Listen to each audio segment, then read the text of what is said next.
ada Habib mabok. Ini beneran ada mabok, kemudian teler di depan rumah orang, lalu kemudian oleh jamaah setempat, pengurus lingkungan yang sedang ronda ditegur, kamu Habib kok mabok? Habib mabok masuk surga. Kalau ada yang mengintimidasi ulama, kiai, memeras kiai, apa yang harus kita lakukan? Lawan.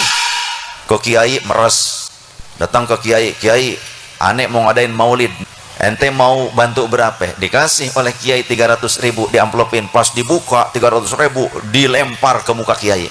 Salah satunya kiai nyeker asli Brebes yang langsung ngomong ke saya di panggung saat itu. Kemudian ketika saya di Majalengka ngisi, kiai yang ngundang saya cerita sehari sebelumnya didatangi seorang Habib yang katanya bawa kiswah. Oh, ini kiai katanya silakan dicium. Nah, ente kan sekarang sudah menciumnya, ente kalau ingin berkah ini tetap lengket menempel kepada ente harus mengeluarkan uang sebanyak 33 juta. Ini bukan katanya, saya boleh bisa ya ketemu langsung dengan kiainya, langsung nanti saya ajak.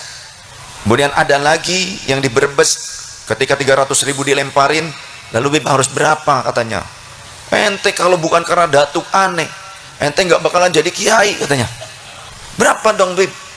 Uang yang merahan ratusan ribu, sejumlah Asmaul Husna 99, jadi mintanya 9.900.000. Ini nyata di Brebes tuh, yang 99 itu di Brebes kejadiannya. Ada ini kenyataan juga di Majalengka, pas namu waktunya sholat kemudian adzan, Bib ayo ke masjid kita sholat, ente aja yang sholat, Habib mengentu sholat ya asup ke surga, gitu ngomongnya. Ini kejadian waktu saya ke Majalengka ya, laporan dari kiai setempat, laisa minna kata Rasulullah, bukan kelompokku, man lam yujilla kabirana, yang tidak bisa hormat kepada orang yang lebih tua di antara kita.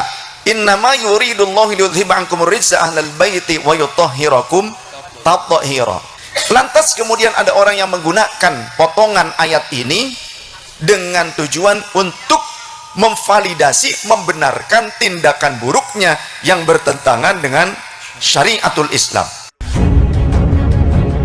Walaupun ngaku turunan Nabi harus pakai syariat. Kenapa? Orang zaman sekarang ngaku turunan Nabi 14 abad lamanya, jarak dengan baginda Nabi, bahkan sudah hampir 15 abad, masuk ke abad ke-15. Tapi kalau kelakuannya ternyata nggak ngikutin Nabi, bahkan cenderung merusak syariat, maka jangan ngaku turunan Nabi, memalukan. Betul tidak? Apalagi saya lihat video ada Habib mabok. Ini beneran ada ya, saya masih simpan. Mabok, kemudian teler di depan rumah orang, lalu kemudian oleh jamaah setempat, pengurus lingkungan yang sedang ronda ditegur, kamu Habib kok mabok? Habib mabok masuk surga.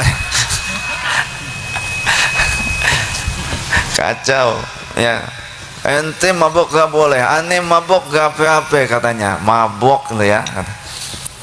Apakah benar orang yang mengaku turunan Nabi, kalau benar, apalagi belum jelas, apalagi nggak benar, apalagi embuh turunannya siapa, gitu kan? Ini mah andai beneran turunan Nabi. Contoh di sini ada dzurriyyah Mbah Sunan Gunung Jati, ya, bukan saya. Di sini ada barangkali di sini, gitu kan? Ada dzurriyyahnya Mbah Sunan Ampel barangkali, ada dzurriyyahnya Mbah Sunan Giri, nah, atau Maulana Maghribi Syarif Sayyid. Nah, kalaupun benar turunan Nabi, tapi kalau menyelisihi syariat itu nggak benar, salah, dan tidak boleh diikuti. Tidak boleh diikuti, tidak boleh. Mana dasarnya? Karena sekelas istri Nabi saja itu diancam oleh Gusti Allah.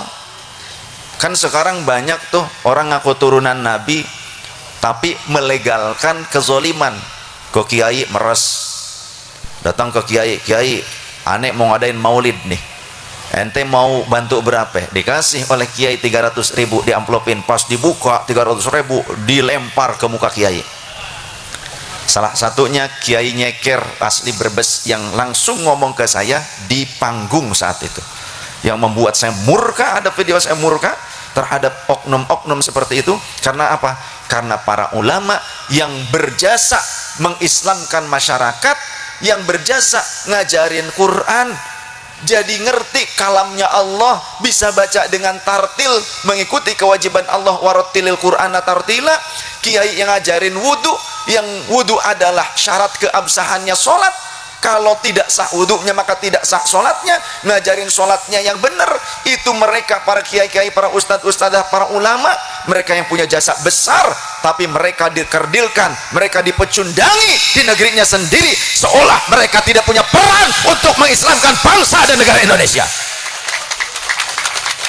Maka saya murka dengan orang-orang yang seperti itu, nggak tahu diri, ya. Mohon maaf, andai itu saudara saya sendiri pun saya tidak akan setuju dengan perilaku seperti itu. Jadi seringnya saya mendapatkan pengaduan itu dari para kiai, dari masyarakat. Itulah yang kemudian menghantak jiwa saya untuk membahas secara syariah. Nah, sekeras istri Nabi saja, karena mereka selalu menggunakan dalil. Kan dalilnya ada, Habib mabok gak apa-apa.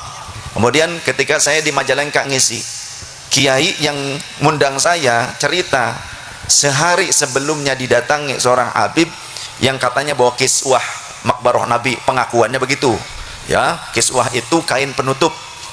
Oh, ini kiai katanya silakan dicium. Nah, ente kan sekarang sudah menciumnya, ente kalau ingin berkah ini tetap lengket menempel kepada ente harus mengeluarkan uang sebanyak 33 juta. Ini bukan katanya, saya boleh bisa, ya, ketemu langsung dengan kiainya langsung, nanti saya ajak. Yang ngundang saya kebetulan. Jadi diminta 33 juta. Kemudian ada lagi yang di Brebes, ketika 300.000 dilemparin, lalu Bib harus berapa katanya. Ente kalau bukan karena datuk aneh, ente nggak bakalan jadi kiai katanya. Nah, terus ente turunannya nggak jadi kiai gitu kan. Berapa dong Bib? Uang yang merahan ratusan ribu, sejumlah Asmaul Husna 99. Jadi mintanya 9.900.000. Ini nyata di Brebes tuh, yang 99 itu di Brebes kejadiannya. Masya Allah. Lah kiai cuma hasil daripada ngajar ngaji, kadang juga mereka harus nyawah, harus berkebun, ya. Banyak korban di sini di Brebes. Nah, ini ada korban juga Pak Yai, Masya Allah. Jadi mulai sekarang kalau ada orang yang bertindak seperti itu, bagaimana sikap kita? Lawan. Setuju? Kalau ada yang mengintimidasi ulama, kiai, memeras kiai, apa yang harus kita lakukan? Setuju. Kudu wani, wis saiki wis wani wae, kagok wani wis. Jangan mau, jangan takut kualat. Memeras masyarakat, memeras umat itu halal apa haram menurut syariat? Haram.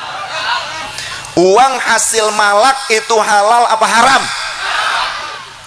Apalagi nyuri dari masyarakat, kambing orang diambil dengan alih-alih untuk maulid, halal apa haram? Haram. Haram. Nah gini, tindakan memeras dan mengintimidasi itu tindakan yang sesuai syariat atau bertentangan? Bertentangan. Dapat pahala apa dapat dosa? Dosa. Baik, kita coba pelajari dari Al-Quranul Karim, kalamnya Allah Ta'ala. Kita ini orang Islam, gih? Orang Islam, kitab sucinya Al-Quran. Mereka melakukan tindakan itu, melegalisirnya, menghalalkan kezaliman itu pakai dalil. Dalilnya surah Al-Ahzab ayat 33, innama yuridullahu liyudhiba ankumur rijsa ahlal baiti wa yutahhirakum tathhira. Wallahu wa rasuluhu a'lam bi muradi wa makna.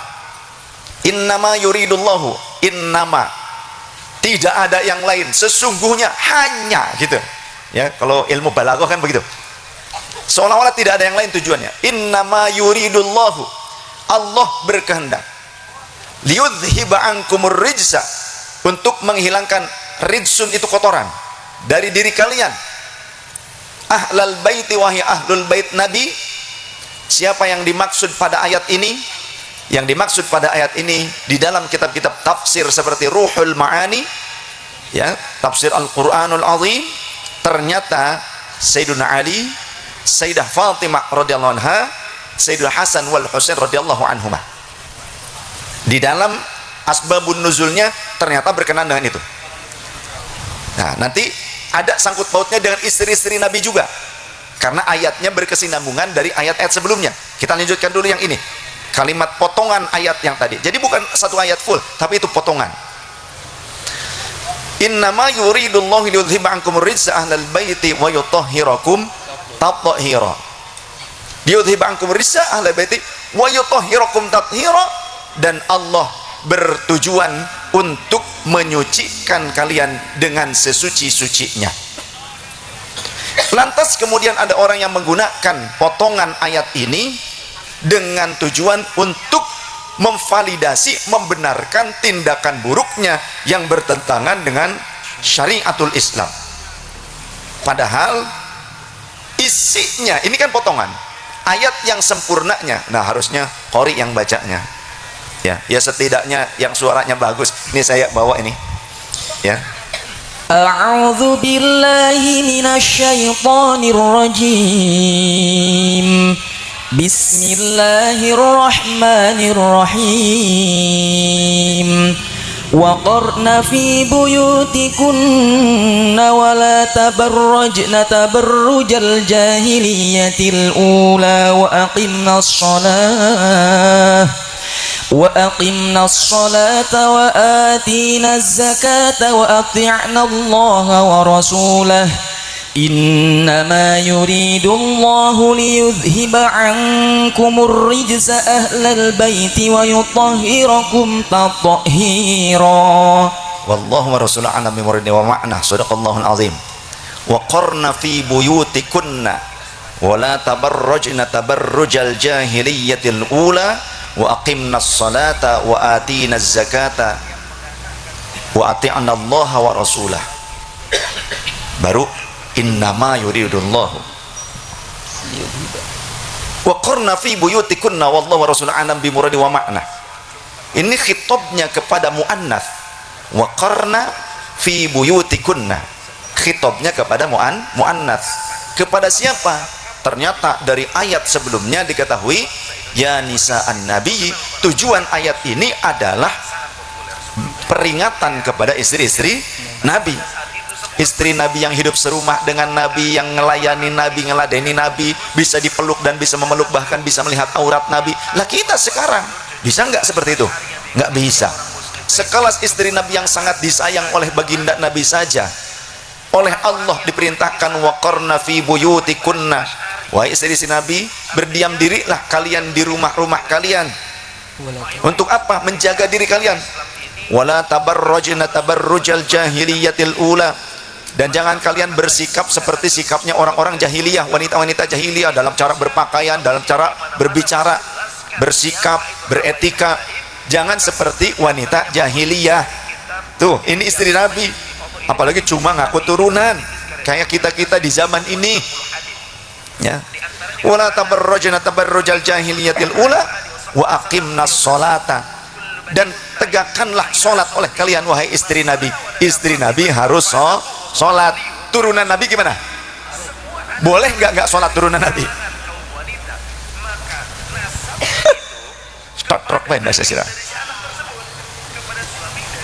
Ada ini kenyataan juga di Majalengka. Pas namu waktunya sholat, kemudian adzan, ayo ke masjid kita sholat. Ente aja yang sholat, Habib mengentu sholat gak suka surga, gitu ngomongnya. Ini kejadian waktu saya ke Majalengka. Ya, laporan dari kiai setempat. Astagfirullahaladzim, rusak ini nama keluarga Nabi, rusak kesucian ahlul bait Nabi, rusak dengan orang-orang seperti itu.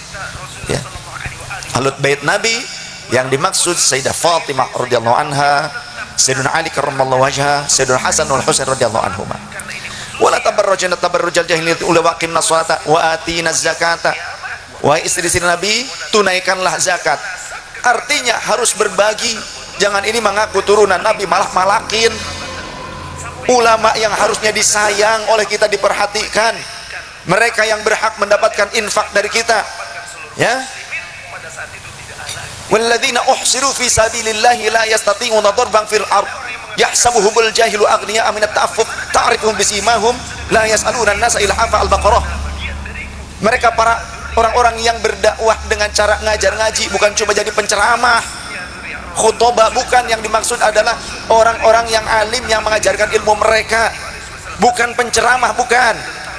Jadi kalau jenengan bisa memberikan hadiah yang besar kepada penceramah atau kepada vokalis solawat, kepada artis solawat, tapi kalian tidak punya perhatian kepada guru-guru kalian yang ngajarin Al-Quran, kalamullah, yang ngajarin kalian sholat yang benar, ngajarin zakat, ngajarin puasa, ngajarin haji, kalian tidak punya perhatian kepada mereka di kampung kalian, maka berarti kalian sudah su'ul adab kepada orang-orang yang berhak mendapatkan penghormatan kalian.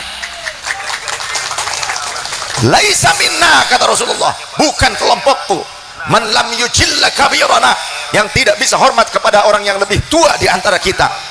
Wa yarham saghirana, yang tidak mampu menyayangi orang yang lebih muda di antara kita. Kemudian wa ya'rif li'alimina haqqahu, yang tidak mengerti haknya orang-orang alim di antara kalian. Maka kata Rasul, bukan kelompok kami. Artinya jika kita selama ini bisa baca Quran dari siapa? Dari guru di kampung apa dari saya? Dari kiai kampung. Kalian bisa sholat yang benar menurut syariat karena saya apa karena guru di kampung? Tapi pernah kalian nengokin gentongnya kiai kalian? Enggak kelingan. Sedangkan saya, kalian nggak perlu ngelihat gentong saya, kalian sudah ngasih. Tapi sekarang belum. Nah loh, banyak cerita fakta bahwasanya banyak oknum kabib ini yang mengatasnamakan syafaat Rasulullah, keberkahan Rasulullah, mengatasnamakan agama demi memperkaya diri, kan. Udah gitu kalau dikasih nih kawan-kawannya, kalau dikasih amplop itu dikit ya, dibuka isinya dikit, nggak sesuai dengan keinginan mereka, dilempar ke muka kiai, coba nggak tahu diri kan kalau yang gitu namanya. Apa ini katanya? Gimana coba? Astagfirullah, ya. Sudah tahu begini begitu kan ya, masih aja dibela-belain. Tentu tidak menyamaratakan semua habib seperti itu ya kawan-kawan. Namun setidaknya pihak Robito Alawiyah atau habib lain yang dinilai lurus itu seharusnya meluruskan klan mereka yang berbuat tidak benar, ya kan. Tapi faktanya kalian tahu sendiri lah ya. Terus tingkah pola mereka di dunia nyata tuh ya memang nyata kawan-kawan. Banyak cerita yang didawiri gitu kan. Dawir mengatasnamakan agama, nipu ya kan. Belum pembelokan sejarah, pemalsuan makam. Nah itu kelakuan mereka kan kawan. Ada lagi kata-kata kualat gitu kan. Ya banyak sih tokoh-tokoh agama dari Nusantara ini. Lah kualat oboh. Nggak ada kata-kata kualat. Kualat telek apalah gitu ya kan. Nggak usah takut kualat lah ya gitu kan. Kita mesti paham kawan-kawan, mana yang patut ditiru, mana yang memang yang patut untuk suri teladan, dan mana yang memang harus diteladani atau dijadikan tuntunan dalam keseharian kita gitu kan ya. Ya saya rasa cukup itu ya kawan-kawan. Silahkan kalian telaah sendiri, kalian analisasi sendiri ya kan. Semoga bermanfaat. Semoga kita bisa memetik pelajaran dari video ini, bisa mengambil indahnya, mengambil hikmahnya. Satu hal yang perlu saya sampaikan di sini, jangan mudah percaya, jangan mudah terprovokasi, apalagi terhasut. Terima kasih sudah menonton. Assalamualaikum warahmatullahi wabarakatuh.